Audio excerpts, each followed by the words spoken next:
지난 3월 3일 교회적으로 되게 큰 행사가 있었습니다. 뭐였죠? 네, 저희 전도사님 시집 가는 날, 유부녀 되는 날이었죠. 개인적으로 많은 성도분들이 와주셔가지고 함께 축하해 주시고 마지막 사진 찍는데 저희 교회 예배당인 줄 알았어요. 얼마나 감사하던지요. 원래 그날 비가 많이 내리기로 예보가 되어 있었거든요. 비 올 확률이 100%. 그런데 그날 비가 왔나요? 안 왔죠. 저녁에야 조금씩 빗방울이 내리는 것을 볼 수 있었는데요. 제가 개인적으로 우리 주화전사님이 얼마나 간절히 기도하셨는가 느낄 수 있었어요. 그런데 제 눈에는 이 주화전사님 말고 또 간절하게 기도했던 사람들이 눈에 보이더라고요. 누굴까요? 저희 웰컴 키즈. 왜 그들이 간절히 기도했을까요? 자신들이 축가해야 되는데 축가를 보러 올 사람들을 위해서 자신들이 축가해야 되잖아요. 여러분 중에도 그날을 위해 기도하신 분들 계시죠? 제가 보니까 그날 새 옷 입고 오신 분들도 꽤 되더라고요. 그 옷 보여주려고 기도하신 것 같아요. 우리 전도사님이 얼마나 행복하신지 마지막 행진할 때 걸으면서 뭘 하셨죠? 하이파이브. 저는 신부가 하이파이브 하는 결혼식은 난생 처음 봤어요. 정말로. 그 옆에 있던 남편 우짐쌤이 걸어가면서 또 얘기합니다. 저기도 해줘. 해서 저기도 하는 거예요. 와, 행복한 축제가 아니었나 그런 생각이 듭니다. 여러분, 사랑하는 사람들이 만나 부부라고 말하면서 그냥 집 얻어서 살면 될 텐데 왜 결혼 예식이란 것을 할까요? 이제 나는 너의 하나뿐인 남편이야. 이제 나는 당신의 하나뿐인 아내야. 이제 우리는 모두 앞에서 말할 수 있는 부부다라고 서로에게, 하나님과 지인들에게 공식적으로 맹세하고 약속하기 위해서이죠. 오늘 본문 24장은 결혼식처럼 시내산에서 하나님과 이스라엘 백성이 맺고 있는 언약식입니다. 언약식을 맺는 이 과정들을 같이 살펴보고자 하는데 이 과정이 마치 우리가 봤던 주와 전도사님의 결혼식과 상당히 비슷합니다. 먼저 두 사람이 만나면 뭐 해야 돼요? 사랑 고백을 해야죠. 내가 이렇게 널 사랑하는데 너도 나 사랑해? 라고 묻고 대답을 해주면 뭐 하는 거예요? 오늘부터 1일이다. 이거 하는 거잖아요. 우진쌤이 주와 전사님에게 고린도전서 3장 말씀을 인용해가지고 나는 심었고 아볼로는 물을 주었고 오직 하나님은 자라게 하셨다라는 말을 가지고 주와는 심었고 주와는 물을 주었고 주와로 인해 오직 하나님의 사랑을 경험하고 있다. 나랑 사귀어 줄래요? 라고 프로포즈 했다라고 하잖아요. 마찬가지로 출애굽기 19장에 이스라엘 백성이 출애굽한 이후에 도착했던 이 시내산에서 하나님이 이스라엘 백성을 놓고 사랑 고백하셨어요. 19장 4절에 이렇게 말합니다. 내가 애굽 사람에게 어떻게 행하였음과 내가 어떻게 독수리 날개로 너희를 업고 내게로 인도하였음을 너희가 보았느니라. 5절에 세계가 다 내게 속하였나니 너희가 내 말을 잘 듣고 내 언약을 지키면 너희는 모든 민족 중에서 내 소유가 되겠고 내 보물이 되겠고 내게 대하여 제사장 나라가 되며 거룩한 백성이 되리라. 이게 고백이자 물음이에요. 나는 너희를 이토록 사랑하는데, 사랑해서 이렇게까지 했는데, 그리고 이렇게까지 사랑해서 지금 너희를 앞으로도 사랑할 건데 너희도 나 사랑할 거지? 라고 묻는 거예요. 내 말을 잘 듣고 내 언약을 지키면 이라는 표현을 들어서요. 그러자 19장 8절에 백성이 응답합니다. 여호와께서 명령하신 대로 우리가 다 뭐하리라? 행하리이다. 둘째로 몸을 준비합니다. 하나님도 이스라엘 백성에게 성결과 정결을 요청하세요. 결혼 준비하는 사람들이 하는 공통적인 일이 있습니다. 뭘까요? 다이어트. 근데 다이어트 왜 하냐고요? 사람들에게 예쁘게 보이고자? 요즘에는 그렇게 잘못 해석하는 경우도 있어요. 우리가 결혼식을 하기 전에 전통 혼례에서도 보면 뭘 합니까? 몸을 깨끗이 씻죠. 뭐 하는 거예요? 내가 오늘 밤 맞이할 내 배우자를 위해 나를 정결하게 하고 나를 깨끗하게 하고 나를 성결하게 하는 거예요. 전도사님이 결혼 전에 항상 밥을 반의 반 공기를 먹었어요. 그러면서 갑자기 막 턱이 V라인이 되기 시작하는데 그 옆에 있던 광 목사님은 그 남은 밥을 항상 자기 것 마냥 가져다 먹죠. 이거 먹어도 될까? 그래서 광 목사님은 복스럽게 귀여워지셨어요. 우리 전도사님 뭐 하고 계셨던 거예요? 남편을 맞을 준비하고 있었던 거죠. 이처럼 이스라엘 백성에게도 성결과 정결, 마음을, 몸을, 너네의 몸을 준비해라 라는 명령을 하십니다. 그리고 난 다음에 마음을 준비하라는 거예요. 이스라엘 백성들에게 하나님이 뭘 주셨어요? 두 돌판에 새겨진 십계명을 주십니다. 십계명뿐만 아니라 그 언약의 내용이 담겨져 있는 다양한 율법들, 오늘 본문에서는 언약서라고 표현이 되는데 이 율법들을 주세요. 저는 이것을 결혼 예비 학교와 비슷한 언약 예비 학교라고 표현합니다. 여러분 결혼 예비 학교 들어보셨죠? 결혼하기 전에 뭐 하라고? 이 결혼을 예비해라, 준비해라, 이렇게 살려면 이렇게 준비해야 된다 가르치는 거예요. 이 교육을 통해서 서로 어떤 존재인지, 나는 어떤 존재였는지를 묻고 답하며 알아갑니다. 그럼 재미난 사실은 나도 몰랐던 나를 발견할 뿐만 아니라 내가 몰랐던 상대방을 알아가고 그 사람이 왜 그렇게 행동하는지, 왜 그렇게 말하는지 그의 언어 습관과 삶의 습관들이 이해되기 시작해요. 과거를 나누고 현재를 나누고 미래를 나누는 시간이죠. 그러면서 앞으로 우리는 결혼해서 이렇게 살아가자라는 결단까지 하게 됩니다. 그래서 제가 결혼을 준비하는 청년들에게 꼭 권면합니다. 결혼 예비 학교를 무슨 일 있어도 해라. 왜냐하면 많은 분들이 결혼에 대한 환상을 많이 갖고 있어요. 특별히 여자분들은 결혼식에 대한 환상이 너무나 크죠. 그래서 결혼식 이후의 삶에 대해 나누기보다는 결혼식에 모든 열정과 돈을 쏟습니다. 그리고 나서 얼마 지나지 않아 목사를 와서 찾아와서 말을 하죠. 왜 결혼을 막지 않으셨어요? 정말 중요한 이야기를 나누며 준비해야 하는데 정작 중요한 것은 준비하지 못한 채 결혼하는 커플들이 많다라는 거예요. 결혼 예비 학기를 통해 뭘 준비하는 거예요? 마음을 준비하는 거예요. 어떻게 사랑을 느끼고 어떻게 사랑을 표현해야 하는지, 나에게 돈은 어떤 의미이고 이 돈을 어떻게 써왔으며 앞으로 어떻게 쓸 것인지, 생활 패턴은 어떻고 어떻게 앞으로 우리의 가정을 이루고 싶은지를 나눠야 하는 거예요. 마찬가지로 하나님도 언약 예비 학교를 통해 마음을 준비하게 하신 겁니다. 십계명을 주시면서 하나님을 어떻게 사랑해야 하는지, 그리고 하나님이 우리를 어떻게 사랑하시는지, 더 나아가 우리가 살아가는 공동체 속에서 이웃과 어떻게 존재하며 어떻게 사랑하며 어떻게 살아가야 하는지에 대한 많은 이야기를 해주세요.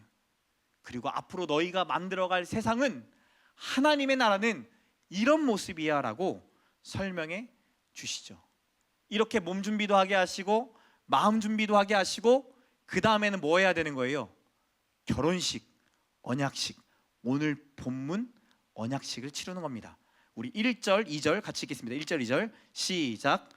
또 모세에게 이르시되 너는 아론과 나답과 아비후와 이스라엘 장로 70명과 함께 여호와께로 올라와 멀리서 경배하고 너 모세만 여호와께 가까이 나아오고 그들은 가까이 나아오지 말며 백성은 너와 함께 올라오지 말지니라.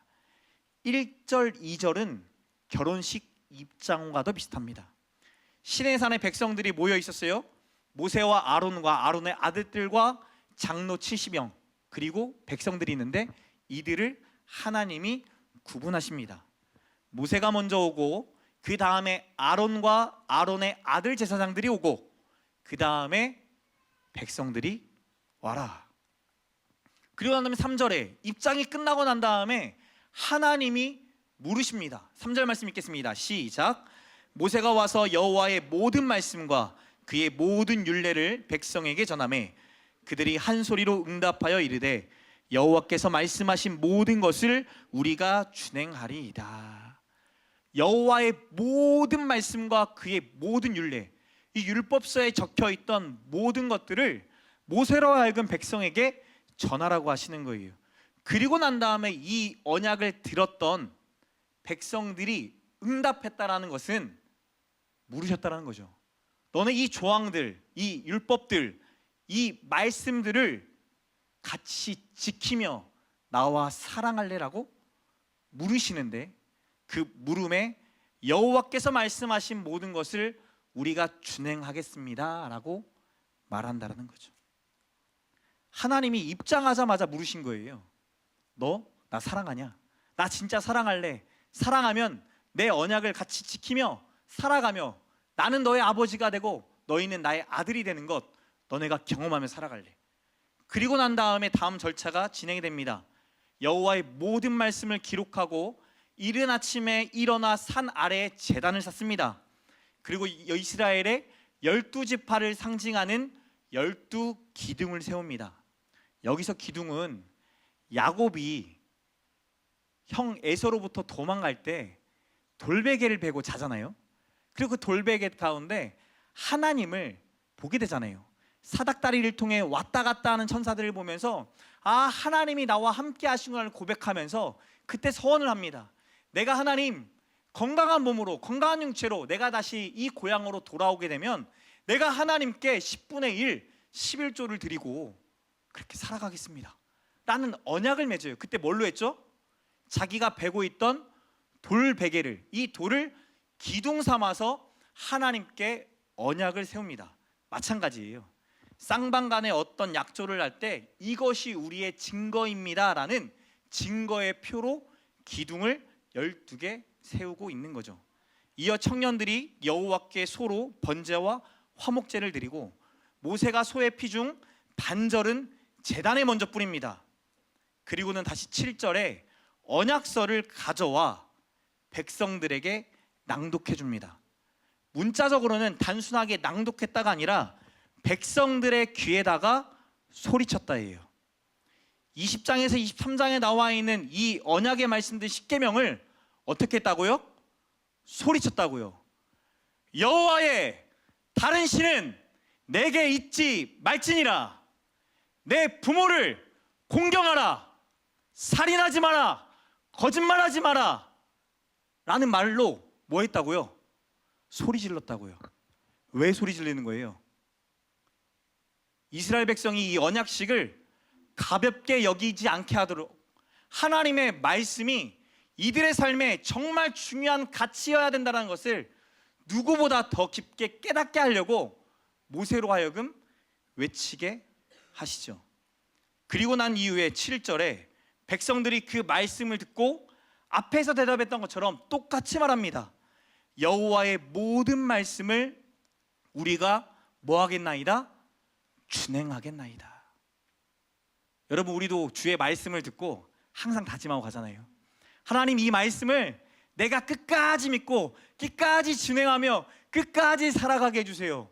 넘어질지라도 다시금 일어나게 해주시고 일어나서 하나님의 말씀을 순종하는 게 기쁘게 해주세요. 여러분, 그 마음으로 주일 예배 나오고 계시죠? 저도 그러거든요. 그리고 난 다음에 마지막 모세가 남아있던 피 반절을 제단에 뿌리는 것이 아니라 백성들에게 피를 뿌리기 시작합니다. 이스라엘 백성이 경험했던 피 뿌림이 뭐가 있었죠? 마지막 10번째 재앙, 유월절 어린 양의 피가 있잖아요. 백성들에게 피를 뿌렸을 때 백성들은 느끼는 거죠. 우리가 애굽에 있을 때 마지막 10번째 재앙인 양의 피를 문지방에 발랐을 때는 하나님이 우리의 장자, 우리의 자손을 지켜주셨고 넘어가셨고, 그렇지 않았던 애굽의 백성들은 장자가 다 죽게 되었다. 하나님은 우리의 구원자이시다. 우리를 구원해 주셨던 것처럼 우리를 당신의 소유, 보물로 삼으시고 제사장 나라로 삼으실 거고 거룩한 백성으로 세우시겠구나라는 상징적 의미를 그들도 알 수 있는 거잖아요. 이렇게 하나님과 이스라엘의 언약이 맺힙니다. 대충 그려지시죠? 처음에 너 나 사랑하냐? 아예 사랑합니다 하고 난 다음에 뭐 했어요? 하나님 주셨던 말씀을 다 기록하게 했고, 기록한 걸 가지고 그 다음에 청년들이 나아가서 소를 잡고 그 피를 제단에 뿌렸고, 제단에 뿌리고 난 다음에 백성들로 하여금 다시금 또 듣게 했죠. 하나님의 언약서를 듣게 하고 그 다음에 다시 또 대답하게 하고 마지막으로 피를 뿌렸단 말이에요. 이렇게 언약식, 결혼식이 끝납니다. 그리고 난 다음에 특별한 일이 일어납니다. 10절 11절 말씀 같이 읽겠습니다. 시작. 이스라엘의 하나님을 보니 그의 발 아래에는 청옥을 편듯하고 하늘같이 청명하더라. 하나님이 이스라엘 자손들의 존귀한 자들에게 손을 대지 아니하셨고 그들은 하나님을 뵙고 먹고 마셨더라. 여기서 특별한 이야기를 해요. 하나님을 이스라엘 백성들이 뭐 했대요? 만났대요. 직접 받고 하나님과 함께 먹고 마셨다라는 표현을 합니다. 그런데 우리가 알고 있는 구약적 상식으로는 이해가 되지 않아요. 죄인인 하나님이 온전하신 의로우신 하나님 앞에 서면 어떻게 되죠? 죽임을 당하죠. 그걸 보여주는 게 지성소였잖아요. 성막으로 지은 지성소 안에 죄 있는 자가 들어가면 대제사장이라 할지라도 그는 그 자리에서 바로 죽임을 당하죠. 그런 일이잖아요. 근데 지금 말도 안 되는 이야기를 하는 거예요. 어떻게 하나님을 만났으며 하나님과 먹고 마셨는가? 그게 가능한 일인가? 본문은 무슨 얘기를 하는 거예요? 하나님의 강력한 임재가 있었다, 하나님의 영광을 보았다라는 것을 표현하고 있는 거예요. 다른 민족은 하나님께 나아올 수가 없었어요. 그런데 언약을 맺은 이스라엘 백성은 이제 하나님 앞에 나아갈 수 있고 하나님의 임재를 느낄 수 있고 하나님의 영광을 경험할 수 있게 됐다라는 거예요. 하나님께 더 가까이, 더 친밀하게 나아갈 수 있는 특권을 누리게 되었다는 거죠. 이스라엘이 하나님께 나아가면 하나님을 느낄 수 있고 하나님의 임재를 누리게 된다라는 거예요. 어떤 백성도 느낄 수 없었던 그 친밀함을 이스라엘 백성은 누리게 되는 특별한 은혜를 경험하고 있다는 거죠. 여러분, 저희도 그런 생각할 때 있잖아요. 삼성 회장, 이재용 회장, 내가 전화하면 바로 받아주지 않는 그분, 비서를 거쳐가야 되는, 직장생활 하시는 분들은 더 느끼시죠? 직급의 무게와 직급의 높이가 얼마나 높은지. 다이렉트로 연락할 수 있으면 얼마나 좋아요. 근데 다이렉트로 연락되는 사람은 누구뿐이에요? 가족뿐이더라고요. 근데 지금 이거 말하는 거예요. 하나님이 이스라엘 백성에게 단도직입적으로 너네가 나 찾아오면 너네가 나를 느낄 수 있고 만날 수 있고 내가 너희에게 말할 수 있다라는 특권을 알려주는 거죠. 결혼식 이후에 우리가 길을 다니면서 저 결혼했습니다, 저 이제 결혼한 신랑입니다, 저 이제 부부 됐어요 라고 말하시는 분 계세요? 없죠? 우리 주화전 다니면서 하이파이브 거기서만 해야지 식장을 벗어나서도 하이파이브 하고 다니면 돼요, 안 돼요? 이 호주의 참 좋은 문화 중에 하나가 결혼식 이후에 우리 결혼했어요를 알리는 퍼레이드를 친구들하고 합니다. 차를 준비해가지고 그 트렁크나 이런 자리에 탄 다음에 신랑 신부가 이렇게 손을 흔들면서 We are married, we are married, man 하면 자랑하는 거예요. 나 이제 결혼했습니다, 여러분 나 유부남이에요, 유부녀예요 라고 말하는 거예요. 여러분 결혼하고 그러고 다니셨어요? 아니셨죠? 팔불출, 푼수다라고 말하지 않겠냐고요. 근데 오늘 이 성경에서 보여지는 모습이 마찬가지예요. 두 사람이 부부가 된 것을 묻지 않아도 우리는 거의 알잖아요. 친밀한가 아닌가, 약간의 틈은 있으나 그 팀 사이에 미묘하게 보이는 연결고리는 우리에게 보이죠. 이게 부부라는 거예요. 함께 있을 때 하는 행동, 모습을 통해 그들의 친밀함을 느끼죠.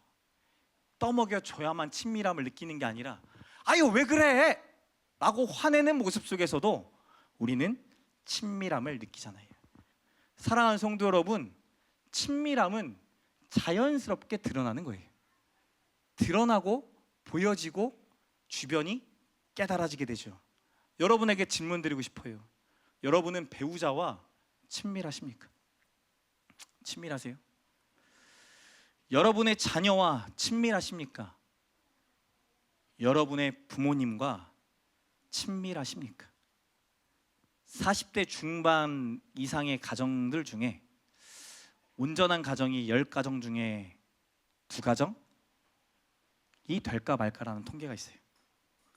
무엇을 좋아하고 무엇을 싫어하고 사랑을 어떻게 표현해야 하고 어떻게 받아야 하는지, 어떻게 해야 내가 행복하고 안정적인 삶을 살아가는지 여러분 알고 계십니까?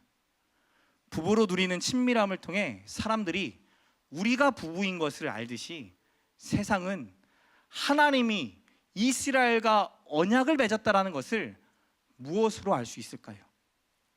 오늘 성경에서는 하나님의 말씀에 순종함으로 알 수 있다라고 말을 해요. 하나님께 순종함으로 다른 민족과 구별되더라. 그들은 하나님의 말씀이 중요하지 않기 때문에 그 말씀을 따라 사는 삶이 없고 문화가 없거든요. 그런데 하나님의 백성이 하나님의 말씀을 따라 순종하면 다른 민족과는 구별된 삶과 문화가 반드시 드러나게 돼 있어요. 마찬가지로 이 언약식의 독특한 특징이 하나님이 주신 말씀을 이스라엘 백성이 반드시 듣고 준행해야 된다는 거예요. 보이지 않는 하나님과 이스라엘이 언약을 맺었다는 것은 오직 보이지 않는 하나님의 말씀을 준행함으로 드러난다는 거죠. 그래서 그들도 말하는 거죠. 여호와의 모든 말씀을 준행하리이다. 이게 이제부터 하나님과 이스라엘의 존재하는 방식이 된 거예요. 쟤네 저렇게 행동하는 것 보니까 이스라엘 백성이네. 종도 귀하게 여기는 거 보니까 이스라엘 백성이네. 우리는 안 지키는 저런 법, 왜 종을 죽였다라고 우리가 물어줘야 되는데, 왜 배상해야 되는데, 저런 법을 지키는 거 보니까 하나님 믿는 사람들이네. 그렇게 하나님의 말씀에 순종하는 삶을 살아가면 살아갈수록 이스라엘 백성과 하나님의 관계가 더 친밀해지는 거예요. 여러분도 동일한 거 경험하지 않으십니까? 우리가 하나님의 말씀을 순종하면 순종할수록 하나님이 어떤 분인지 점점점 알아가게 되시죠. 제가 전주에 오면서 참 하나 마음이 아팠던 게 있었어요. 제가 개척을 결정한 이후로 하나님 앞에 마음을 두고 6년 동안 정말 많은 관계를 맺어야겠다라고 결단했어요. 이 관계가 어떤 모양으로 선으로 바꾸실지 모르니 나도 무조건 선을 베풀며 선을 나누며 함께 살아가는 것 해봐야지. 그리고 내 개척할 때 내가 도움 달라고 하는 게 그 사람들 부담이 아니라 기쁨이 되는 존재가 돼야지. 그렇게 열심히 개척을 준비했는데 그 개척지가 원래는 어디예요? 서울이죠. 그럼 제가 누구랑 교제해야 되는 거예요? 서울 경기에 있는 사람들과 교제해야 되잖아요. 그래서 서울 경기에 있는 사람과 6년 동안 교제했는데 하나님은 저를 어디로 보내신 거예요? 전라도 전주로. 사람이 점점점 감소하는 전주로 보내시죠. 제가 의아했단 말이에요. 하나님, 내가 그곳에서 만났던 그 수많은 만남들, 수많은 네트워크들, 하나님, 내가 뭔가를 바라면서 했던 것이 아니라 선을 베풀면 언젠가 나에게도 도움이 될 수도 있고 또 더 나아가 누군가에게 도움이 될 수 있으니 하나님, 선한 마음으로 내가 관계를 맺으며 살아가겠습니다 했는데, 하나님, 전주 오면 이거 아무짝에 쓸 데가 없잖아요. 아무리 제가 계산하지 않고 살아가야 한다고 하지만 이건 좀 너무 하시는 것 아닙니까? 여러분 어떻게 생각하십니까? 맞죠? 그리고 나서 이 전주에 하나님 보내주셔서 우리 주화전사님 만나게 하시고 주화전사님 통해 홀씨라는 공동체 전도사님들이 만나게 돼요. 하나님 말씀에 순종하는 거예요. 나에게 무조건 선이 되고 나에게 무조건 이득이 되고 뭔가 나에게 유익이 돼야만 관계를 해야 되는 것이 아니라 내가 위에서 쌓았던 그 수많은 관계로 하나님의 알게 하신 스킬과 하나님의 마음으로 그들에게 다가가고 그들과 함께하니 하나님이 역사하셔서 리온이라는 공동체를 세우셨죠. 그리고 이 리온이라는 공동체가 전주에만 있는 게 아니라 지난번 말씀드렸던 것처럼 광주에도 생겨났다니까요. 광주에 매달 셋째 주 월요일 날 목사님, 전도사님 7, 8명이 모여서 함께 말씀을 나누고 삶을 나누고 같이 우리 광주 지키자, 광주 세워가자라고 하는 공동체가 생겨났고 4월 7일 저희가 권호 교수님 모시고 여기에서 설교 세미나 할 거예요. 설교 세미나 할 건데 광주에 있는 리온 그 그룹도 저희를 만나러 오기로 했어요. 그리고 저녁 식사까지 같이 교제하고 함께 하나님의 나라를 세워가자 경험하는 거죠. 하나님의 말씀을 믿고 그 믿음으로 믿음의 씨를 뿌렸더니 제가 생각하지 않았던 하나님의 방식으로 30배, 60배, 100배의 결실을 맺게 하세요. 말씀에 순종하라가 아니라 순종의 열매가 얼마나 달고 오묘한지를 하나님이 매번 경험하게 하시니까 그 말씀을 붙잡고 살아가는 게 기쁨이 되더라는 거죠. 순종하는 것이 항상 즐거운가? 절대 즐겁지 않아요. 왜냐하면 순종하는 자에게는 반드시 영적 전쟁이 따르기 때문이에요. 에베소서 6장 12절에 바울이 이렇게 고백합니다. 같이 읽겠습니다. 시작. 우리의 씨름은 혈과 육을 상대하는 것이 아니요 이 어둠의 세상 주관자들과 하늘에 있는 악한 영들을 상대함이라. 우리가 세워지는 걸, 하나님의 나라가 세워지는 걸 누가 싫어한다고요? 사탄이 싫어해요. 어떻게든 순종하지 못하도록, 어떻게든 하나님과 친밀하지 못하게 하도록, 우리가 스스로 하나님의 백성이 아니다 부정하는 자가 되도록 우리를 막 흔든다라는 거예요. 말씀에 순종하는 게 왜 이렇게 어려운가? 당연한 일이라고요. 그러나 왜 말씀이 이렇게 어려운가 초점을 두기보다 나는 하나님과 친밀한가?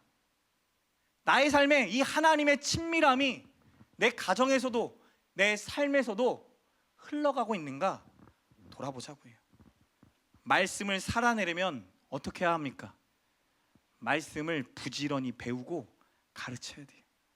모세가 성도들을 향해, 백성들을 향해 소리쳤던 것처럼 우리도 끊임없이 소리치며 가르치며 가르쳐야 된다는 거예요.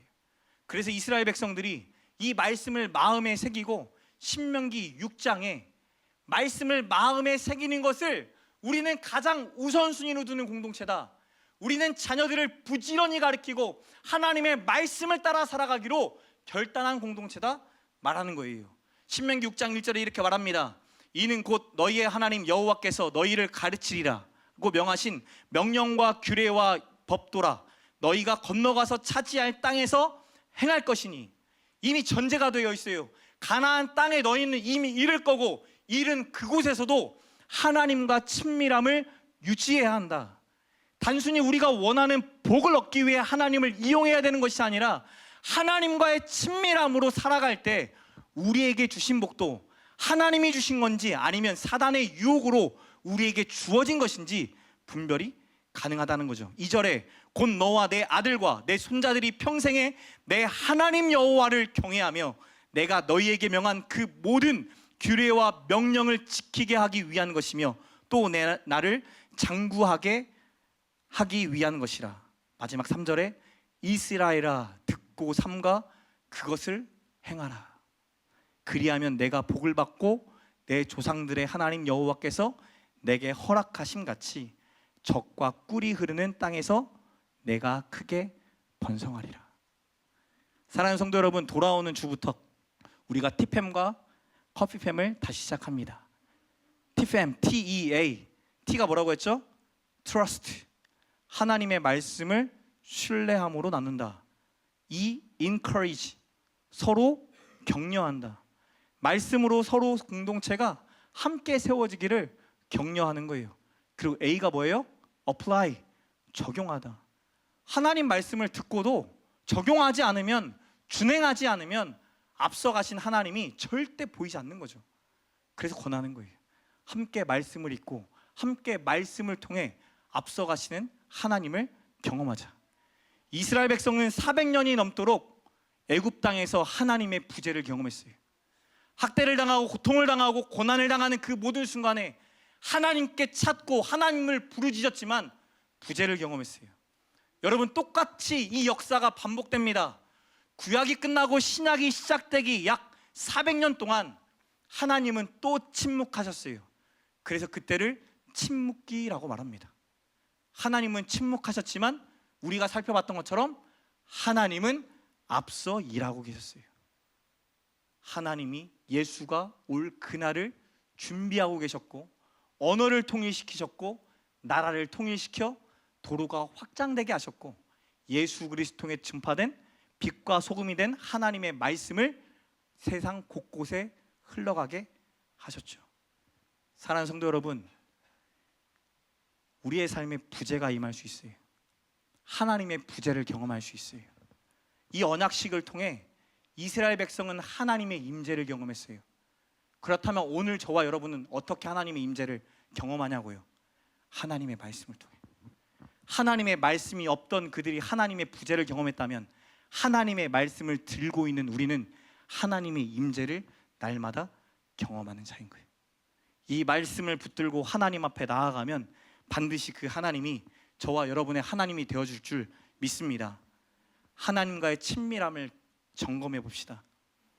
우리가 하나님의 말씀을 내 마음에 두기를 좋아하십니까? 순종해라 순종해라가 아니라 하나님 앞에 순종함으로 나아갔더니 큰 기쁨을 경험하는 저와 여러분, 축복된 하나님의 사람들 되시길 소망합니다. 역사는 우리에게 말해줍니다. 하나님의 말씀에 순종한 자들을 통해 하나님이 말씀하신 하나님의 나라가 세워졌노라고. 다시 한 번 말씀드릴게요. 말씀에 순종한 자들을 통해 하나님이 말씀하신 하나님 나라가 세워졌어요. 세상과는 다른 하나님의 문화를 만들어냈고, 세상과는 다른 하나님의 가정을 만들어냈고, 세상과는 다른 하나님의 미래를 만들어갔습니다. 저 여러분이 이 세상의 문화의 벽을 넘어서 하나님의 꿈을 만들어내는 드림 메이커가 되기를 축복합니다. 그래서 4월 한 달 동안 네 분의 교수님들을 모실 거예요. 또 그 교수님들과 함께 하나님의 꿈에 대해 나누면서 우리가 하나님의 자녀로 살아가는 것이, 하나님의 말씀을 따라 순종하는 것이 얼마나 행복한 일인지, 하나님을 느끼며 살아가는 그 친밀함이 더 깊어질 수 있도록 여러분을 그 자리로 초대할 겁니다. 마음으로 준비해 주시고 기도해 주세요. 그리고 여러분도 여러분 각자의 삶에서 이 말씀을 붙잡고 살아보셨으면 좋겠어요. 계속 흔들리고 있다고 한다면, 계속 마음이 요동치고 있다라고 한다면, 계속 밖에가 보이고 다른 사람이 보인다라고 한다면 이 말씀 앞에 진실되게 같이 반응해보고 같이 고백해보고 같이 살아내보자고요. 티팸에서, 커피팸에서 그거 하는 거예요. 내 남편, 내 아내, 내 가까운 지인하고만 나누면 되겠지. 맞아요. 그거 처음 시작이에요. 그런데 여러분의 시각을 하나님이 확장시키시고 원하시는 거예요. 그곳에서만 머무는 자가 아니라 확장되어서 하나님의 꿈꾸는 자들을 만나게 하시고 하나님이 하시는 놀라운 일들을 보며 진짜 나는 이렇게 씨를 뿌렸을 뿐인데 30배, 60배, 100배로 결실하게 하신 것은 하나님이시구나 고백하게 되는 저와 여러분 되기를 축복합니다. 여러분이 3월 한 달은 저에게는 2022년 이후로 힘든 달이 되었습니다. 저희 아버지가 투병 생활 하시다가 4월 6일 날 소천하셨거든요. 그리고 나서 그 다음 해에 참 많이 곰곰이 생각해 봤어요. 저희 아버지의 죽음이 저도 이해가 안 되고 받아들여지지 않았고, 너무나 건강하셨던 그분이, 그리고 저에게 너무나 삶의 모범이 되셨던 그분이 왜 이런 일을 당해야 되는가, 하나님 앞에 참 많이 원망의 기도를 드리고 눈물의 기도를 드리고 아버지 생각만 하면 눈물이 저절로 나게 되는 그런 시간을 겪다가, 과연 우리 아빠는 나에게 그렇게 가르쳤는가? 라는 질문을 하게 됐어요. 해석이 되는 거는 둘째 쳐놓고 아버지가 나에게 보여주셨던 믿음의 삶은 무엇이었고 나에게 가르쳐 주셨던 건 무엇이었으며 지금 이 상황에서 내가 어떻게 행동하기를 바라실까? 라는 질문이 드는 거예요. 그러면서 돌아가시기 그 1년 전에 계속 하셨던 말씀이 나는 목사로 부름 받은 게 너무나 감사해. 나는 별다른 능력도 없는데 내 목은 항상 쉬어 있고 노래도 잘 찬양도 잘하지 못하고 설교도 뛰어나다고 말할 수 없는데 그런 나에게 하나님이 목사로 세워주시고 하나님의 길을 걸어가게 하시고 너무나 많은 축복을 주셔서 이렇게 살아갈 수 있는 게 너무나 행복해. 행복이라는 찬양의 가사 하나하나가 나의 삶을 대변하는 것 같아. 그래서 강렬아, 아빠는 너무 행복하다. 너도 행복한 목사 됐으면 좋겠다. 그 말이 생각나는 거예요. 지금 이 상황을 그대로 원망하고 끝낼 것이 아니라 아빠가 갖고 있던 그 믿음, 때로는 원망스럽고 왜 그렇게만 살아야 되는지 자식의 눈에도 피눈물이 나는 그 상황 속에서도 하나님이라면 이것을 기뻐하실 거야. 하나님이라면 이것을 기뻐하실 거야. 섬기는 자가 복되다고 했으니 주는 자가 복되다고 했으니 강렬아, 따지지 말고 주자. 줄 때는 기쁨으로 주자. 계산하지 말고 주자. 섬기자. 버겁게 섬기자. 그러면 하나님이 기뻐하실 거야. 하나님 복 주실 거야. 버겁게 섬기는 아버지를 보면서 사람들은 큰 교회 목사니까 할 수 있지라고 말하지만 아들은 알고 있잖아요. 얼마나 버겁게 섬기고 있는지. 여러분, 버겁게 섬기는 아버지를 보고 저도 배우고 자라서 그거 하고 싶은 거예요. 내 삶이 턱 밑까지 올라오는데 압박감이 느껴지는데 책임감이 느껴지는데 그 상황 속에서도 아버지가 걸어갔던 믿음의 길을 나도 같이 걸어가 보자. 그래야 만났을 때 아빠, 나도 아빠 닮아서 이 정도 했네. 아빠 닮아서 이 정도 따라갔네. 나도 하나님 아빠 이렇게 사랑한 것처럼 나도 하나님 이렇게 사랑했네 라고 말할 것 같아요. 그게 아빠가 저에게 주셨던 친밀함이었고 하나님을 알아가게 친밀함이었던 것 같아요.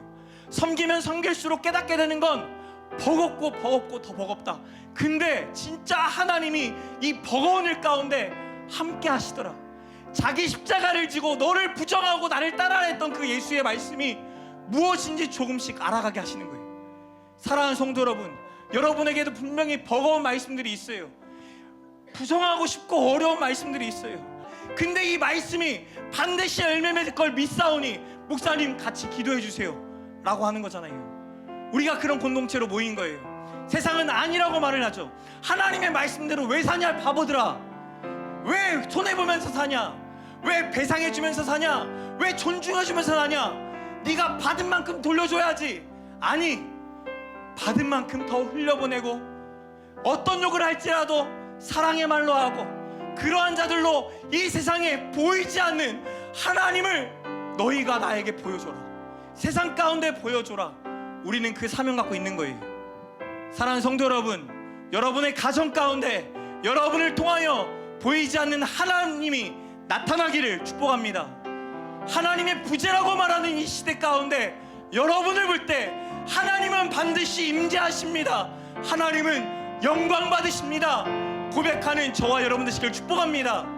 그래서 끝까지 결단합시다. 하나님 어떠한 일이라도 하나님이 말씀하시면 순종할 수 있도록 인도해 주세요. 우리 안에 내주하신 성령께서 우리의 양심을 건드리시고 우리의 상황과 환경을 건드리셔서 하나님이 창조주이시고 우리를 다스리시는 주인이시며 하나님이 우리를 앞서 일하고 계심을 고백하는 저와 여러분 되시길 축복합니다. 그런 마음 남아서 같이 기도합시다. 하나님, 우리가 말씀 앞에 설 때마다 앞서가시는 하나님 보게 해주세요. 말씀의 순종함으로 하나님이 나와 함께 하심을 더 깊게 느끼게 해주세요.